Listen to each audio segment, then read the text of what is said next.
to Trading Journey. Jadi untuk kali ini aku mau membahas buku yang baru kemarin aku mulai baca, yang judulnya adalah Cinta di Tengah Wabah Kolera dari Gabriel Garcia Marquez. Yang buku ini adalah buku terakhir yang masuk ke dalam list TBR-ku di bulan Juli.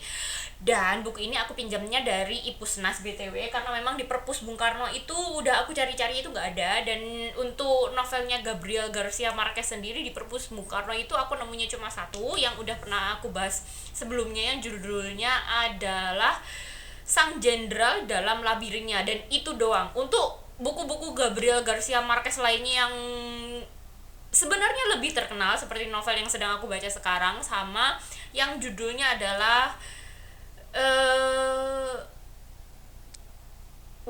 Years of Solitude, Thousand Years of Solitude, yang itu nggak ada. Jadi karena nggak ada, mau nggak mau aku harus membaca dari Ipusnas. Dan untuk novel ini sendiri sebenarnya adalah novel yang tebal, 640 halaman, yang itu adalah sebuah tantangan bagiku, karena untuk membaca sesuatu yang setebal itu, apalagi yang nulis adalah Gabriel Garcia Marquez, yang dua novel sebelumnya yang udah pernah aku baca itu juga lumayan sulit menurutku. Terus juga karena aku membacanya dari format ebook, ini adalah sebuah tantangan untukku bisa menyelesaikan novel ini, apalagi untuk bisa menyelesaikannya dalam waktu 5 hari seperti batas waktuku pada umumnya kalau aku membaca buku. Tapi kayaknya untuk novel ini aku benar-benar gak yakin kalau aku bisa menyelesaikannya dalam waktu 5 hari. Paling cepet itu seminggu, karena novel ini udah tebel banget. Dan aku kalau membaca sesuatu dari HP, baca ebook itu lama-lama membuat aku jadi mual, karena kayak ngelihat gadget kelamaan itu membuat aku kayak sakit mataku, pedes, terus sampai sakit kepala. Jadi untuk novel ini sendiri aku baru mulai itu kemarin. Harusnya kemarin itu aku bisa fokus membaca, tapi karena aku harus fokus ke hal-hal yang lainnya, termasuk untuk edit video dan upload dan lain sebagainya, aku itu bener-bener fokusnya itu baru hari ini. Dan untuk sampai sekarang ini yang aku membaca udah masuk ke hari kedua, aku baru sampai ke halaman sekitar 100 berapa halaman? Wait a minute, 118 halaman. Jadi kalau aku kebut banget, sulit sih kayaknya kalau aku bisa menyelesaikannya dalam waktu 1 minggu. Tapi memang aku bener-bener mau fokus ke ini aja. Cuman kalau mungkin nanti di tengah-tengah jalan, kalau aku udah nggak betah lagi untuk membaca ini, mungkin aku bakalan selingi sama buku fisik yang aku pinjam di perpus Bung Karno tadi, yang sebenarnya aku pinjam 3, cuman yang bakalan aku jadikan selingan itu mungkin dari buku yang paling tipis terlebih dahulu. Jadi tadi itu aku ke perpus Bung Karno itu pinjam 3 buku ini. Yang ini udah aku pinjam di 2 minggu yang lalu, cuman belum sempat aku baca karena memang aku mau lebih fokus ke list TBR-ku, dan ini di luar list TBR-ku. Ini bakalan aku baca tapi aku nggak tahu kapan. Dan untuk selinganku, kalau memang aku nggak betah banget untuk membaca buku yang aku pinjam di Pusnas itu, mungkin aku bakalan membaca yang ini aja, karena ini yang paling tipis yang aku pinjam, yang judulnya adalah The Boy in the Striped Pajamas. Yang ini BTW aku belum pernah baca, cuman aku pernah nonton filmnya bareng-bareng waktu aku kuliah dulu, dan itu ceritanya sedih sih, tentang di masa Perang Dunia Kedua, di mana orang-orang Yahudi itu ditangkap, ngertilah kalian, sama si Om Kumis itu. Terus kemudian mereka itu dimasukkan ke camp-camp. Nah, ini menceritakan salah satu anak yang dimasukkan ke camp tersebut, di mana anak itu menggunakan seragam tahanan seperti, ya itu kayak baju tidur yang bergaris-garis. Makanya ini judulnya adalah The Boy in the Striped Pajamas. Terus kemudian karena belakangan ini aku sering banget ngeliat orang-orang yang baca bukunya dari Sujiwo Tejo, sedangkan aku sendiri belum pernah baca buku dari Bapak Eyang Sujiwo Tejo. Makanya aku mencoba untuk mencari buku beliau. Di perpus Bung Karno itu ada beberapa judul, dan yang membuat aku tertarik itu, dan yang aku rasa paling tipis juga, nggak paling tipis juga sih, tapi yang nggak terlalu tebel, itu buku yang ini. Jadi ini bakalan aku coba baca kalau aku ada waktu. Tapi kayaknya memang aku mau menyelesaikan yang aku pinjam di Ipusnas itu, terus kemudian buku ini sebagai selingan kalau aku memang nggak betah. Terus kemudian buku yang ini mungkin bakalan masuk ke dalam TBR ku di bulan Agustus sama buku yang ini. Jadi sekian pembukaan untuk review novel dari Gabriel Garcia Marquez yang judulnya adalah Cinta di Tengah Wabah Kolera. Ini aku mau jujur, jadi ini udah kayaknya seminggu lebih mungkin ya, aku juga lupa, seminggu lah anggap aja aku proses untuk membaca novel yang Cinta di Tengah Wabah Kolera, dan sampai sekarang itu belum selesai. Tapi aku berencana banget untuk menyelesaikannya malam ini juga, karena sebenarnya sekarang itu aku udah sampai ke halaman, wait a minute, bajingan. Seperti biasa, padahal tadi itu aku udah sampai ke sekitar halaman 580 kalau nggak salah dari 640 halaman. Jadi kalau aku kebut sekarang, kalau aku nggak keburu ngantuk sebenarnya bisa, tapi kalau mentok-mentok aku nggak bisa karena aku udah ngantuk, karena ini udah jam 9 lebih 10 malam. Jadi aku bakalan lanjut itu besok pagi, dan mungkin bakalan langsung aku bikin reviewnya sekalian. Dan kenapa novel ini tuh sulit banget, lama banget untuk aku membaca, karena seperti yang aku bahas sebelumnya, novel ini tebal 640 halaman. Terus kemudian aku bacanya dalam format ebook, yang itu adalah sebuah tantangan bagiku karena aku sering sakit kepala kalau melihat gadget kelamaan. Terus juga karena memang dari ketiga bukunya Gabriel Garcia Marquez yang aku baca sampai sekarang, yang pertama itu yang judulnya adalah Sang Jenderal dalam Labirinnya, yang itu aku bacanya dalam bentuk buku fisik yang aku pinjam di Perpus Bung Karno, yang gak terlalu tebal sebenarnya. Terus kemudian aku baca yang novela, kayaknya lebih ke novela daripada novel, karena itu gak terlalu tebal, yang judulnya adalah Kronik Kematian yang aku pinjam dari Ipusnas. Terus kemudian yang ini yang judulnya adalah Cinta di Tengah Wabah Kolera. Dari kesemua novelnya Gabriel Garcia Marquez, memang tulisannya Gabriel Garcia Marquez itu bukan jenis novel yang mudah, dan kebanyakan dari novel-novel itu, enggak sih, semuanya dari novel itu settingnya itu diambil di tahun 1900 awal. Yang Cinta di Tengah Wabah Kolera ini sendiri settingnya itu mengambil latar waktunya itu diambil sekitar 50 tahun pokoknya.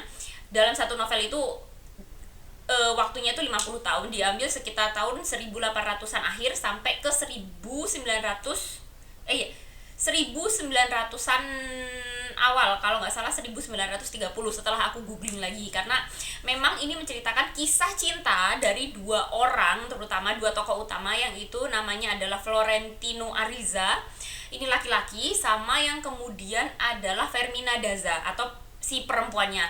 Nah, kisah cintanya ini mengambil POV dari Florentino Ariza karena dia itu sangat mencintai Fermina Daza, dimulai dari usianya itu di awal 20 tahunan, ketika Fermina Daza ini masih seorang gadis belia sekolah sekitar umur 18 tahun kalau nggak salah. Yang awalnya mereka itu saling mencintai di awal, terus kemudian ternyata terjadi sesuatu, termasuk karena ayahnya si perempuan ini tidak merestui hubungan mereka. Akhirnya kisah cinta mereka itu berakhir ketika mereka masih umur 20-an awal itu. Terus kemudian ternyata si perempuan ini menikah dengan seorang dokter muda dari keluarga yang kaya yang namanya adalah Juvenal Urbino. Dan sedangkan untuk Florentino Ariza sendiri, dia itu memutuskan bahwa setelah dia ditinggal menikah oleh si gadis pujaan hatinya ini atau Fermina Daza ini, dia itu akan menjaga dirinya, menjaga hatinya hanya untuk satu perempuan, dan dia itu akan menunggu Fermina Daza sampai entah kapanpun, pokoknya dia itu akan mencintai satu perempuan aja sampai dia bisa mendapatkan si Fermina ini. Dan ini terjadi, ternyata dia harus menunggu selama 51 tahun 9 bulan berapa hari tepatnya di novel ini, sampai diulang beberapa kali, sampai pada waktu di masa mereka itu sudah lansia, umurnya 70 tahunan, tapi si laki-laki ini atau Florentino Ariza ini benar-benar menunggu cinta pertamanya atau cinta sejatinya, karena sampai ketika mereka umur 70 tahunan itu ternyata suami dari Fermina Daza itu akhirnya meninggal. Dan segera setelah si suami itu meninggal, Florentino Ariza ini menyatakan cintanya kembali kepada gadis pujaannya, dan itu adalah garis besar ceritanya seperti itu. Dan itu untuk novel ini sendiri setting waktunya agak agak maju mundur, meskipun lebih banyak majunya, tapi ada ketika beberapa flashback atau ingatan-ingatan di masa lalu itu yang diselip-selipkan di dalam novel ini. Jadi ada beberapa bagian itu yang maju mundur, tidak seperti novel yang judulnya Sang Jenderal dalam Labirinnya. Itu lebih sulit lagi untuk mematok apakah ini ingatan, apakah ini bayangan, apakah ini kenangan. Yang itu setting waktunya lebih acak bagiku. Sedangkan untuk novel ini, meskipun masih ada flashbacknya, meskipun masih ada latar waktunya yang maju mundur, ini masih lebih gampang. Tapi memang tantangannya adalah kalau novel ini tebal dan ceritanya cukup lambat dan panjang, dan lumayan banyak tokoh yang hadir di dalam novel ini. Jadi itu adalah tantangan untukku membaca novel ini. Makanya aku pembacanya butuh waktu yang lebih lama daripada biasanya. Jadi seperti itu aja reading updateku. Sekarang aku mau langsung matiin kamera ini untuk lanjut membaca. Kembali lagi di malam hari setelah semalam itu aku bikin update tentang bacaanku, dan memang pada akhirnya aku selesai baca itu hari ini. Tapi memang aku baru ada waktu untuk ngomong di depan kamera malam hari lagi. Jadi maafkan banget kalau di videoku kali ini ya wajahku apa adanya, nggak seperti biasanya. Kadang aku masih ada effort lah buat pakai bedak tipis, tapi karena ini udah malam, udah waktunya tidur, jadi ya seperti ini. Terus juga karena video ini tuh aku bener-bener maunya itu dalam membaca novel ini, karena novelnya tebal dan lain sebagainya, masalahku yang aku sebutkan kemarin, aku nggak bikin footage. Jadi videonya sesederhana aku ngomongin tentang buku ini, pendapatku, dan update bacaanku. Jadi untuk novel ini aku nggak bisa bilang kalau ini adalah novel yang jelek. Bagus sih sebenarnya, seperti apa yang orang-orang bilang tentang tulisannya Gabriel Garcia Marquez. Itu sebenarnya ceritanya bagus, detail, latar suasana, latar tempat, latar waktunya itu sesuai dengan keadaan di sekitar tahun 1900-an awal di daerah Karibia, di mana di masa itu di daerah kepulauan Karibia sebagai latar di novel ini. Seperti latar novel-novel dari Gabriel Garcia Marquez lainnya, itu masih setelah masa penjajahan, setelah adanya perang pisang. Kalau kalian mencari sejarah dari Karibia, mereka itu pernah dijajah oleh orang luar, orang Eropa sama orang Amerika kalau nggak salah, berdasarkan cerita tentang perang pisang, di mana orang-orang penduduk asli Karibia itu, mereka itu seperti kita dijajah, terus mereka itu juga hidup dalam kemiskinan, terus juga mereka masih masih belum terlalu mengerti bagaimana caranya menjaga kebersihan. Makanya di masa itu, seperti di judulnya, terjadi wabah kolera yang terjadi itu bertahun-tahun, berpuluh-puluh tahun bahkan, itu beneran terjadi. Makanya novel ini kan judulnya adalah Cinta di Tengah Wabah Kolera, karena memang kisah cinta di novel ini tuh berlangsung di waktu merebaknya wabah kolera di Karibia, di mana itu berlangsungnya selama puluhan tahun. Seperti di novel ini yang ceritanya itu sampai lebih dari 50 tahun. Nah, untuk kisah cintanya sendiri, kenapa novel ini disebut sebagai Cinta di Tengah Wabah Kolera? Karena memang seperti apa yang aku sebutkan sebelumnya, bahwa ini menceritakan kisah antara dua orang tokoh utama, yaitu Florentino Ariza sama Fermina Daza, di mana Florentino Ariza ini mencintai Fermina Daza dan menunggu cintanya bisa digapai selama 50 tahun. Dan selain kisah cinta, penantian kisah cinta dari Florentino Ariza kepada Fermina Daza yang selama berpuluh-puluh tahun itu, ternyata ada selipan-selipan kisah cinta lainnya dari kedua belah pihak. Dimana meskipun sebenarnya Florentino Ariza ini memang dia itu berniat banget untuk menunggu Fermina Daza, dan dia itu benar-benar hanya mencintai Fermina Daza, tapi selama 50 tahun lebih itu sebenarnya dia itu menjadi semacam orang yang bergonta-ganti pasangan, bergonta-ganti perempuan, dan itu banyak banget. Tapi tidak ada satupun di antara mereka itu yang benar-benar dia cintai. Dia itu kayak cuma melanjutkan hidup gitu loh. Dia itu melanjutkan hidup, terus juga memuaskan keinginan seksualnya selama 50 hari itu dengan wanita-wanita yang berbagai macam jenisnya, mulai dari janda, terus juga ada pekerja seks komersial, terus juga bahkan sampai ada satu titik di mana Florentino Ariza ini dia itu juga punya hubungan dengan anak di bawah umur. Jadi selama 50 tahun itu dia itu kayak jadi benar-benar mencoba segala jenis perempuan, tapi di antara semuanya itu tidak ada yang benar-benar dia miliki dan memiliki dirinya, karena memang hati dari Florentino Ariza itu cuma menginginkan Fermina Daza. Terus sedangkan untuk Fermina Daza sendiri, dia itu kan menikah dengan seorang dokter, di mana dokter ini dia itu berperan besar dalam penanganan wabah kolera di daerahnya, karena memang si dokter ini kan lulusan dari luar negeri, dari Prancis kalau nggak salah, dimana ketika dia itu kembali ke negaranya, ke daerah ya sekitar negara kepulauan Karibia itu, dia itu baru menyadari bahwa negaranya itu masih sangat terbelakang tentang masalah sanitasi, bagaimana caranya menjaga kebersihan, itu orang-orangnya belum tahu gitu, karena memang kondisinya sosial, ekonomi, dan pendidikannya itu masih rendah, karena mereka itu kan masih baru selesai dijajah sama orang-orang. Nah, karena itu si dokter ini dia itu orang yang sangat cerdas, berpengaruh, dan sebenarnya orang ini adalah orang baik sih. Dia bukan seseorang yang antagonis yang merebut Fermina dari Florentino, enggak, tapi dia ini benar-benar adalah orang yang baik dan berpendidikan yang berusaha mengubah pola pikir dari masyarakat dan berusaha untuk menyadarkan masyarakat bahwa kebersihan ini seperti ini loh. Penyakit kolera ini alasannya, penyebabnya karena mereka itu tidak tahu masalah kebersihan loh, bagaimana caranya untuk memisahkan air bersih dengan kotoran-kotoran itu. Pokoknya dia itu berperan besar di negaranya.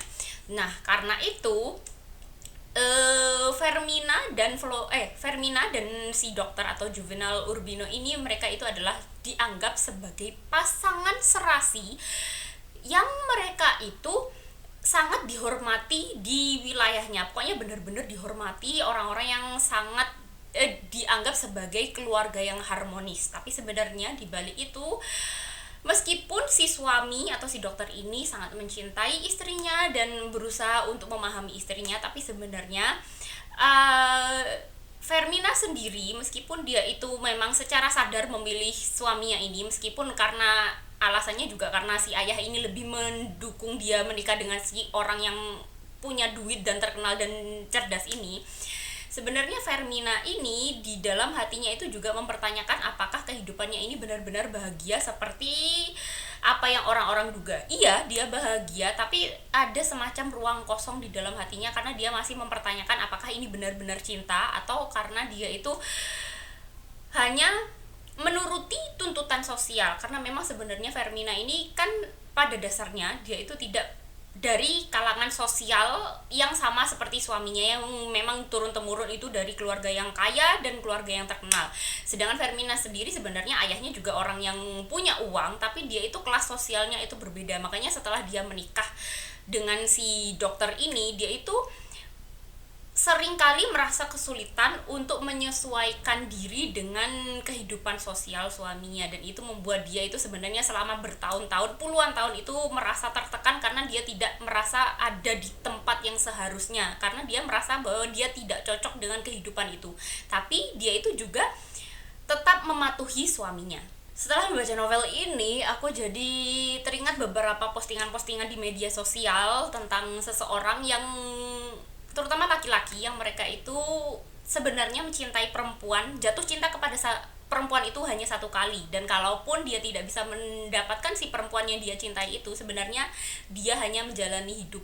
Seperti Florentino Ariza di sini, dia itu jatuh cinta kepada perempuan ya cuma satu kali, cuma kepada Fermina Daza, tapi selebihnya dia itu adalah laki-laki yang brengsek, yang bergonta-ganti pasangan karena dia memang ingin menjalani hidup.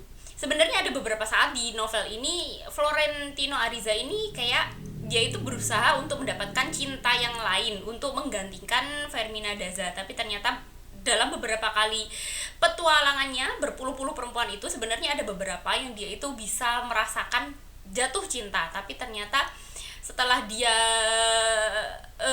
menjalani hubungan itu beberapa saat, ternyata hatinya itu tetap untuk Fermina Daza. Jadi kayak, apakah orang-orang yang menunggu cintanya selama berpuluh-puluh tahun, seperti ada beberapa waktu yang lalu itu aku pernah melihat ada pasangan yang tua banget itu baru menikah, karena memang salah satunya itu ternyata menikah dengan orang lain, dan satunya itu benar-benar menunggu si orang yang benar-benar dia cintai, seperti Florentino Ariza di novel ini. Jadi kayak seperti itu mungkin ya kehidupan orang-orang yang hanya bisa mencintai seseorang itu satu kali dan tidak bisa mencintai orang lain, mungkin seperti itu. Dan apakah cukup worth it untuk menunggu seseorang selama berpuluh-puluh tahun seperti Florentino Ariza menunggu Fermina Daza selama 50 tahun lebih? Karena ketika pada akhirnya dia bisa mendapatkan Fermina Daza kembali di 50 tahun kemudian, mereka itu udah lansia banget gitu loh. Kalau dipikir-pikir lagi ya, pada akhirnya dia hanya bisa menikmati cintanya itu beberapa tahun lagi gitu loh. Itu pun kalau umurnya cukup panjang, karena di novel ini kan Florentino Ariza sama Fermina Daza itu udah sekitar umur 70 tahun lebih. Jadi worth it gak sih kalau menunggu seseorang sampai selama itu?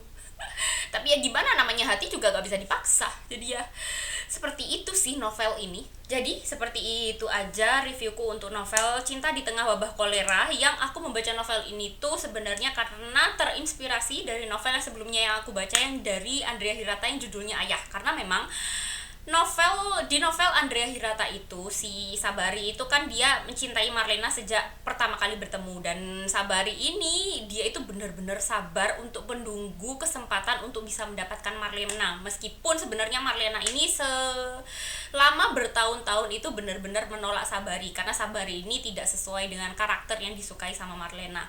Nah, untuk kedua novel ini sendiri, persamaan yang aku dapatkan itu salah satunya ya karena Sabari dan Florentino ini benar-benar sabar untuk mendapatkan cinta sejatinya.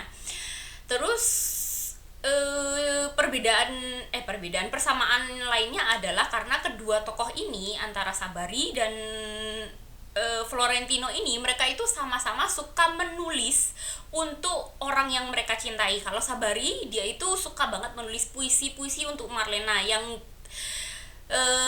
sebagian itu dikirimkan ke mading sekolah, terus kemudian bisa dipajang agar bisa dibaca oleh semua orang, termasuk Marlena sendiri, biar bisa membaca puisi yang ditulis oleh Sabari. Sedangkan untuk Florentino sendiri, dia tidak menulis puisi sih, tapi dia itu secara obsesif, benar-benar obsesif banget menulis surat untuk Fermina. Dan ini bagiku, kalau aku ada di posisi Fermina, kalau ada di posisi dia yang bisa mendapatkan surat panjang setiap harinya, aku bakalan agak risih sih sebenarnya sama sikap dari Florentino yang begitu obsesif menulis surat panjang kepada Fermina setiap harinya. Jadi seperti itu aja sih persamaan yang aku dapatkan sejauh ini yang bisa aku pikirkan antara dua novel, yaitu Ayah sama Cinta di Tengah Wabah Kolera. Jadi sekian reviewku dari novel ini. Semoga kalian nonton sampai akhir, semoga kalian ngerti apa yang aku sampaikan. See you next time, goodbye.